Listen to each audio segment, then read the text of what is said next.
오늘 말씀은 히브리서 10장 32절로 39절까지 말씀입니다. 우리 함께 읽겠습니다. 전날에 너희가 빛을 받은 후에 고난의 큰 싸움에 참은 것을 생각하라. 혹 비반과 환난으로서 사람에게 구경거리가 되고 혹 이런 형편에 있는 자들로 사귀는 자 되었으니 너희가 갇힌 자를 동정하고 너희 산업을 빼앗기는 것도 기쁘게 당하는 것은 더 낫고 영구한 산업이 있는 줄 알미라. 그러므로 너희 담대함을 버리지 말라. 이것이 큰 상을 얻느니라. 너희에게 인내가 필요함은 너희가 하나님의 뜻을 행한 후에 약속을 받기 위함이라. 잠깐 후면 오실 이가 오시리니 지체하지 아니하시리라. 오직 나의 의인은 믿음으로 말미암아 살리라.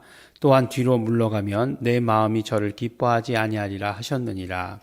우리는 뒤로 물러가 침륜에 빠질 자가 아니요 오직 영혼을 구원함에 이르는 믿음을 가진 자니라. 아멘. 네, 이제 여러 가지 그 설명을 하셨죠. 예수 그리스도에 대해서 설명을 하셨는데, 그래서 이제 그 믿음을 가지고 살자, 믿음을 가지고 사는 것에 대해서 이제 마지막에 10장 마지막에 이렇게 말씀을 해주시죠. 히브리서 이제 11장인데요. 다음 주부터 11장은 뭐죠? 네, 믿음장이잖아요. 그러니까 이제 이 믿음에 대해서 이제 설명하시기 위해서 연결해 주는 그런 장면입니다. 근데 보니까 오늘 말씀에 전날에 너희가 빛을 받은 후에 고난의 큰 싸움에 참은 것을 생각하라. 그러니까 이제 무슨 말씀인지 우리가 알겠죠. 그러니까 우리가 예수 그리스도를 영접하고 난 다음에 그 다음에 굉장히 큰 고난과 그 고난의 큰 싸움, 예, 굉장히 오래 인내하면서 기다려야 됐던 것들, 그런 것들을 생각하라라고 이렇게 얘기하고 있죠. 아마도 이 글쓴이와 이 편지를 받는 것은 이런 것들에 대한 구체적인 사건들이 있었을 거예요. 그때 그랬잖아. 그 사건 있을 때 우리가 어떻게 했어? 우리 정말 기도했잖아. 정말 여기라고 그러면 여기서 가서 기도하고 저기라고 그러면 저기 가서 기도하고 그렇게 기도했었잖아. 예. 그렇게 기도하면서 우리 정말 마음에 힘들었던 것들, 막 울분에 차 있었던 것들 다 이렇게 해결할 수 있었잖아. 이런 식으로 이렇게 얘기하는 거죠. 네. 그래서 정말 그런 어떤 그들만 알 수 있는 이야기지만, 그러나 우리가 이제 지금 알 수 있는 것은 우리가 이 땅의 것을 가지고 이 땅의 것을 빼앗긴다 할지라도 그 믿음 때문에 우리 신앙 때문에 참을 수 있는 것은 영구한 것, 예, 영원한 것, 그런 것들이 우리에게 기다리고 있기 때문이다라고 이렇게 말씀해 주시는 것이죠. 그러니까 우리의 모든 시야를, 우리의 모든 초점을 이 땅의 것에 맞추고 사는 것이 아니라 영원한 것에 맞추고 산다라고 하는 것을 우리에게 말씀해 주십니다. 우리도 그런 삶을 살고 있습니까? 네, 아멘이어야 되는데 갑자기 그 부분에 있어서 아멘 하기가 조금, 예, 그러시면 안 되죠. 네, 우리 분명히 아멘입니다. 우리의 모든, 지금 우리가 어떤 삶을 살고 있는가가 중요하지 않죠. 네, 우리가 앞으로 영원의 삶을 살아갈, 그 삶이 어떻게 삶을 살아가야 될 것인가가 중요하죠. 그런데 그것은, 그 영원의 삶은 지금 우리가 어떻게 사는가가 그 영원의 삶을 결정한다는 것, 우리에게 있어서 굉장히 중요합니다. 그래서 보니까 담대함, 인내, 이런 것들을 말씀해 주시고, 그 다음에 담대함은 상이 따르고 인내는 약속이 따른다라고 하는 것을 우리에게 말씀해 주십니다.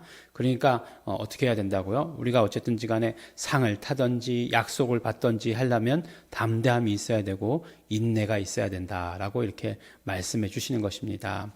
네, 동의하시죠? 네, 우리가 그렇게 해야 됩니다. 그 다음에 이제 37절에서 이제 39절 말씀을 보니까 잠깐 후면 오시리니 지체하지 아니하시리라. 이제 이 말씀은 하박국 선지자의 말씀을 인용한 말씀이에요. 근데 이제 그러면 잠깐 후면 오시리라. 하박국 선지자가 누구를 얘기한 걸까요? 네, 예수님을 얘기한 거겠죠. 예수님을 얘기한 것일 텐데, 그러면 또 히브리서 기자가 이 말씀을 인용해서 이야기하려고 했던 건 그럼 또 뭘까요? 네. 그렇죠. 하박국 선지자는 분명히 예수님이 오실 것이다 라고 하는 것에 대한 예언을 한 거죠. 그런데 이 히브리서 기자는 다시 오실 예수님에 대한 것을 이 말씀을 받아가지고 다시 이야기한 것이죠. 오실 이가 오신 것은 이루어졌으니까 이제 하박국 선지자의 예언과 같이 이제 오실 이는 바로 다시 오실 예수 그리스도라고 하는 것을 우리에게 말씀해 주십니다. 그러면 다시 오실 예수 그리스도를 기다리는 자들이 어떤 삶을 살아야 되느냐라고 이야기할 때 나의 의인은 믿음으로 말미암아 살리라. 예. 우리 오직 의인은 믿음으로 살리라라고 하는 것. 그것이 마치 어떤 이신칭의의 교리처럼 되어 있는데 그게 아니죠. 네, 의인은 믿음으로 산다라고 이렇게 말씀해 주시고 계시는 것이에요. 말 그대로예요. 의인은 믿음으로 산다라고 하는 것. 뭐 믿음으로 말미암아 의롭게 되었다 이렇게 얘기하는 것 아니에요. 예, 아니라 의인은 믿음으로 사는 것. 예, 그것이 바로 의인이다라고 이렇게 얘기하는 거죠. 그렇죠. 우리가 어떻게 하면 의롭다함을 얻을 수 있습니까? 우리가 예수 그리스도를 영접하면 의롭다 인정함을 얻는 거죠. 오직 의인은 예수 그리스도 한 분이세요. 오직 의롭다함을 얻을 수 있는 분 예수 그리스도 한 분이신데 우리가 어떻게 그 의롭다하심을 얻을 수 있느냐? 바로 예수 그리스도 안에 들어갔을 때라고 말씀해 주시는 것이죠. 근데 예수 그리스도 안에 들어가는 건 어떻게 돼요? 믿음으로 말미암아. 말씀드리지 않습니까? 지금 우리가 죄 때문에 죽는다고요? 아니죠. 네, 죄의 문제는 예수 그리스도께서 다 해결하셨죠. 그 피값으로 다 사셨어요. 그런데 죽는 것은 믿지 못해서라고 말씀드렸어요. 그러니까 의인은 믿음으로 말미암아 산다라고 하는 말씀 우리 이해되시리라 생각합니다. 그리고 나서 또 어떻게 해야 되느냐? 내 마음이 그러니까 또한 뒤로 물러가면 내 마음이 저를 기뻐하지 아니하리라 하셨느니라라고 말씀하시면서 우리는 뒤로 물러가 침륜에 빠질 자가 아니요 오직 영혼을 구원함에 이르는 믿음을 가진 자니라라고 이렇게 말하는 거예요. 이게 무슨 말이냐면 굉장히 어렵죠. 뒤로 물러가 침륜에 빠진다. 예, 침륜이라고 하는 것은 이제 뭐 이렇게 물에 빠지는 것, 뭐 그런 걸 말하는 거죠. 예. 근데 이제 그 멸망하는 것을 말하는 거죠. 근데 이게 무슨 말일까요? 왜 뒤로 물러가면 왜 멸망할까요? 네. 이건 이제 그 구약의 말씀을 잘 알아야 되는 거죠. 근데 제가 말씀드렸던 대로 히브리서 기자는 구약에 대해서 아주 능통하다고 말씀드리지 않았습니까? 이 사건은 어떤 것들을 바라보면서 그렇게 얘기했느냐? 이제 그렇죠. 모세의 광야 생활을 가지고 이렇게 이야기한 거죠. 모세가 이제 이스라엘 백성들을 이끌고 광야 생활을 할 때 이스라엘 백성들이 불만이 좀 많았습니까? 근데 사실 보면 60만이라는 사람들이 나와가지고 그 정도로 살았으면 그 정도면 뭐 불만이 없었다 봐도 되지 않을까 싶어요. 만약 지금 같았다라고 생각하면 뭐 폭동이 일어났죠. 폭동. 근데 그래도 정말 하나님의 택하신 백성들 선민이다라고 하는 게 뭐 그 정도 불만. 그렇지만 하나님께서 그런 것들도 허락하지 않으실 때가 있었어요. 그래서 이들이 이렇게 불만을 가지면 하나님께서 굉장히 진노하셨죠. 그래서 마지막 진노가 뭡니까? 막 그냥 우리 물도 없고 마실 물도 없고 먹을 것도 없고 뭐 마늘도 없고 수박도 없고 뭐 이렇게 이제 뭐 여러 가지 불평을 했잖아요. 그다음에 맨 마지막에 가서는 어떻게 되죠? 1세대들 그러니까 20세 이하의 사람들 빼고 그 이상인 사람들은 못 갔죠. 못 들어갔죠. 약속의 땅 가나안에 못 들어가게 하셨죠. 그 모세도 마찬가지로. 그러니까 제일 경계한 건 무엇이냐면 뒤로 돌아가자고 하는 것을 제일 경계하는 거예요. 그래서 뭐 우리가 찬양 가사에도 보면 No turning back 있죠. 뒤돌아서지 않겠네라고 하는 것이 있는데 그 뒤돌아서는 것이 신앙생활에 있어서는 가장 경계해야 될 것이다라고 하는 것이에요. 뒤돌아서는 것은 무엇이라고요? 바로 애굽으로 돌아가자라고 하는 것과 마찬가지예요. 그래서 이스라엘 왕들에게 있어서도 정말 그 병마를 많이 두지 말아라. 그러면 오로지 그 애굽으로 갈 것을 염려해서다라고 이렇게 말씀하시거든요. 그러니까 이렇게 그 우리의 어떤 신앙생활에 있어서 뒤로 돌아가는 것은 없다라고 하는 거예요. 뒤로 돌아가는 것은 뭐라고요? 멸망이다. 침륜에 빠진다는 것은 이제 멸망이라고 하는 것을 말하는 거예요. 그러니까 뒤로 돌아가서 멸망하지 않고 오직 우리의 영혼을 구원함에 이르는 믿음을 가지고 나아가자. 앞의 말씀과 같은 말씀이죠. 오직 의인은 믿음으로 말미암아 살리라. 우리는 믿음을 가지고 앞으로 나아가는 자다라고 하는 것을 말씀해 주세요. 그렇죠? 잘 생각해 보세요. 우리 다시 오실 예수 그리스도 우리 앞에 있잖아요. 계속해서 앞으로 나아가는 자잖아요. 앞으로 나아가야 되는 것이에요. 뒤의 것은 잊어버리고 오직 한 일, 앞의 것을 표대를 향하여 표대를 쫓아가노라 라고 말씀하셨던 그 사도 바울의 고백과 같이 우리의 믿음의 사람들의 삶은 그래야 된다라고 하는 것이에요. 자꾸 뒤를 돌아보면 안 됩니다. 뒤를 돌아보는 것 좋은 습관 아니고 우리 신앙적이지도 않아요. 특별히 우리 기독교의 신앙과는 거리가 있습니다.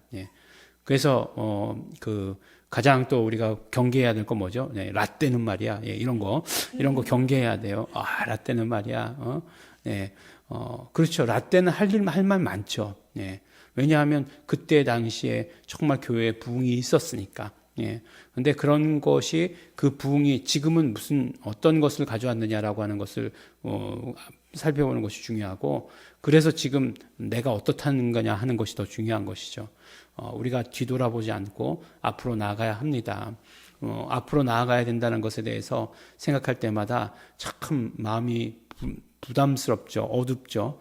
그럼에도 불구하고 우리 기도하면서 앞으로 나아가야 되는 거죠. 하나님께서 베풀어 주시는 뚫어주시는 보여주시는 그 길을 우리가 찾아서 앞으로 계속해서 나아가야 하는 것이에요. 그것이 우리 믿음, 우리 신앙을 가진 사람들이 살아가야 되는 그런 바인 것을 오늘 우리에게 말씀해 주십니다. 그러므로 언제나 우리 믿음 가운데서 앞을 향해서 뒤돌아서지 않겠네 라의 결단을 가지고 나아가시는 우리 성도 여러분 되시기를 예수 이름으로 축원합니다. 기도하겠습니다. 하나님 아버지 감사합니다. 우리의 삶이 다시 오실 예수 그리스도를 바라보며 아버지 하나님 인내하며 오래 참으며 또 아버지 하나님 담대하는 자 될 수 있도록 되기를 간절히 바라고 소원합니다. 오직 우리는 믿음으로 사는 자들 되게 하여 주시옵소서. 뒤돌아서지 않게 하여 주시옵시고 다시 오실 예수님을 향해서 앞을 향해서만 나아가는 자 될 수 있도록 아버지 도와주시고 축복하여 주시옵소서. 우리로는 할 수 없사오니 용기 주시옵소서. 힘 주시옵소서. 능력 주시옵소서. 성령님 함께하여 주시옵소서. 감사드립니다. 예수님 이름으로 기도드렸습니다.